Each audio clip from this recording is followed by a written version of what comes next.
بسم اللہ الرحمن الرحیم۔ عزت رسالت مآب پر حملہ اور حضرت ابو طالب علیہ السلام کی مدد۔ کتاب رسول اللہ صلی اللہ علیہ وآلہ وسلم کے معتبر واقعہ، مؤلف سید محمد حسن رضوی۔ الکافی میں صحیح السند روایت میں امام صادق علیہ السلام واقعہ بیان فرماتے ہیں۔ نبی اکرم صلی اللہ علیہ وآلہ وسلم نئے صاف ستھرے لباس زیبتن فرمائے مسجد الحرام خانہ کعبہ میں تشریف فرما تھے۔ مشرکین حضرت صلی اللہ علیہ وآلہ وسلم کو دیکھ کر اونٹنی کے پیدا شدہ بچے کے گرد لپٹی ہوئی بدبودار پانی اور خون و نجاست سے آلودہ جھیلی لے آئے اور اسے حضرت صلی اللہ علیہ وآلہ وسلم کے تمام کپڑوں پر مل دیا۔ اس رویے سے حضرت صلی اللہ علیہ وآلہ وسلم کے دل میں اس قدر دکھ و غم برپا ہوا جسے اللہ ہی جانتا ہے۔ آپ سیدھا جناب ابو طالب علیہ السلام کے پاس چلے آئے اور ان سے شکوہ کیا۔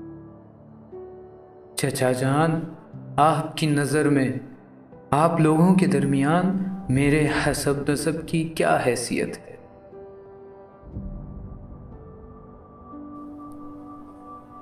جناب ابو طالب علیہ السلام نے کہا، کیا ہوا اے بھتیجے؟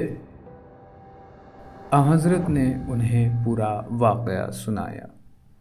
یہ سن کر جناب ابو طالب غضبناک ہو گئے اور حضرت حمزہ کو بلایا اور تلوار نکال لی اور حضرت حمزہ سے کہا کہ وہی جھیلی اٹھاؤ، پھر نبی اکرم کے ہمراہ اس گروہ مشرکین کی طرف چل دیے۔ کعبہ پہنچ کر حضرت ابو طالب قریش کے ان سرداروں کے سر پر جا پہنچے۔ مشرکین ان کے چہرے سے جھلکنے والے غصے و غضب کے آثار سے سہم گئے۔ پھر حضرت ابو طالب نے جناب حمزہ کو حکم دیا کہ اس بدبودار خون و پانی سے اٹی ہوئی جھیلی کو ایک ایک کے منہ و ناک پر مل دو۔ انہوں نے آخری فرد تک ہر شخص کے منہ پر اور ناک پر اس گندی جھیلی کو اچھے طریقے سے مل دیا۔ اس کے بعد حضرت ابو طالب علیہ السلام نے حضرت علیہ السلام کو فرمایا، اے بھتیجے، ہمارے درمیان آپ کی یہ حیثیت ہے۔ سبق آموز نکات۔ پہلا نکتہ، نبی اکرم صلی اللہ علیہ وآلہ وسلم نے جب نبوت کا اعلان کیا تو مشرکین علانیہ طور پر دشمنی پر اتر آئے اور حضرت کی شخصیت کشی شروع کر دی۔ اس موقع پر حضرت صلی اللہ علیہ وآلہ وسلم کا کھل کر دفاع کرنے والی شخصیت کا نام جناب ابو طالب علیہ السلام ہے۔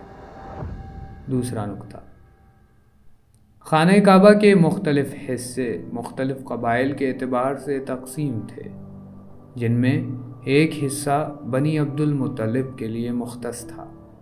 حضرت صلی اللہ علیہ وآلہ وسلم انہی میں سے ایک جگہ تشریف فرما تھے۔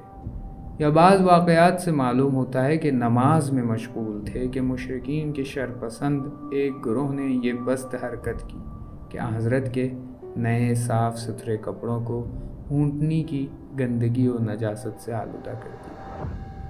تیسرا نکتہ، اس واقعے سے رسول اللہ صلی اللہ علیہ وآلہ وسلم گہرے غم و حزن کا شکار ہوئے اور انہیں شدید تنہائی کا احساس ہونے لگا، جس کا شکوہ انہوں نے جناب ابو طالب علیہ السلام کے سامنے کیا۔